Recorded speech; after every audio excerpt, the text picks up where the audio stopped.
তা আমার মনে হয় যে বোনাসটা ইনশাল্লাহ এর চেয়ে বেশি চাবো। কোটি টাকা। হ্যাঁ ইনশাল্লাহ আশা তো করি আমরা। কোচ হান্নান সরকার একই বছরে Dhaka premier league, Bangladesh premier league, DPL BPL দুটোই জিতালো। আমার মনে হয় যে এক কথায় বলতে গেলে মাস্টার মাইন্ড চিটাগাং এসে আপনার অনেকগুলো ডানহাতি ব্যাটসম্যান। তো আমার মনে হয় যে আমি নিজেও রেডি ছিলাম যে যখন সুযোগ আসবে টিমের জন্য কন্ট্রিবিউট রাখা। ফাইনাল ম্যাচের জন্য স্পেশাল পারফরমেন্সটা রেখে দিয়েছিলেন হাসান মুরাদ, 3 উইকেট। বলা যায় আপনার বোলিংয়ে চট্টগ্রাম একদম চেজিংয়ে নেমে ভেঙে চুরে গেছে। কেমন লাগছে চ্যাম্পিয়ন করতে পেরে দলকে? আলহামদুলিল্লাহ টিমে কন্ট্রিবিউট রাখতে পেরে তো খুবই ভালো লাগতেছে। যে ভালো লাগার আসলে এটা বলে বোঝানোর মতো না, বাট খুবই ভালো লাগতেছে। হাসান মুরাদকে সাধারণত আমরা লঙ্গার ভার্সনে বা টেস্ট দলেও দেখেছি স্কোয়াডে, কিন্তু এই যে টি-20 ফরম্যাটে বিশেষ করে বিপিএল এর ফাইনালে আপনার যে কাজ আছে হাতে সেটার প্রমাণ দেখালেন।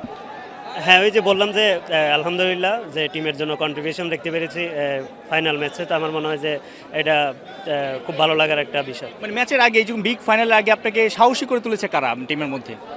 দেখেন আমাদের টিমে হচ্ছে শান্ত ভাই, মুশি ভাই হচ্ছে সবসময় কথা বলতো যে হচ্ছে, আর হচ্ছে এটা প্ল্যানই ছিল যে যেহেতু চিটাগাং এসে আপনার অনেকগুলো ডানহাতি ব্যাটসম্যান। তো আমার মনে হয় যে আমি নিজেও রেডি ছিলাম যে যখন সুযোগ আসবে টিমের জন্য কন্ট্রিবিউট রাখা। চ্যাম্পিয়ন হওয়া তো স্পেশাল। চ্যাম্পিয়ন হওয়ার আগের ম্যাচে আপনারা যখন ফাইনালে উঠেন ওটা নিশ্চিত করেছেন, 25 লক্ষ টাকা বোনাস আপনারা পেয়েছিলেন। মানে চ্যাম্পিয়ন হওয়ার পরে এই যেরকম ম্যানেজমেন্ট ওনার যারা আছে তারা তো মনে হচ্ছে ক্রিকেট পাগল। মানে এইরকম লাকি কিনা যে, এবং কীরকম যখন হোটেলে যাবেন সেলিব্রেশন করবেন কত টাকা বোনাস চাবেন? হ্যাঁ অবশ্যই যে এটা লাকি যে এই টিমে খেলতে পেরে। তো আমার মনে হয় যে রাজশাহী টিম ম্যানেজমেন্টকে ধন্যবাদ যে আসলে আমাদেরকে সবকিছুর ফ্যাসিলিটিস সবসময় আমাদের জন্য ছিল।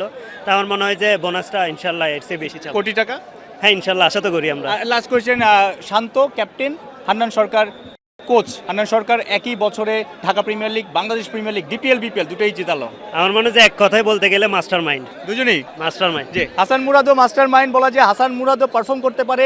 প্ল্যান করেছে ক্যাপ্টেন কোচ, হাসান মুরাদকে নিয়ে প্ল্যান করেছে, হাসান মুরাদ সেটা মাঠে এক্সিকিউশন করেছে, দলকে শিরোপা জিতিয়েছে।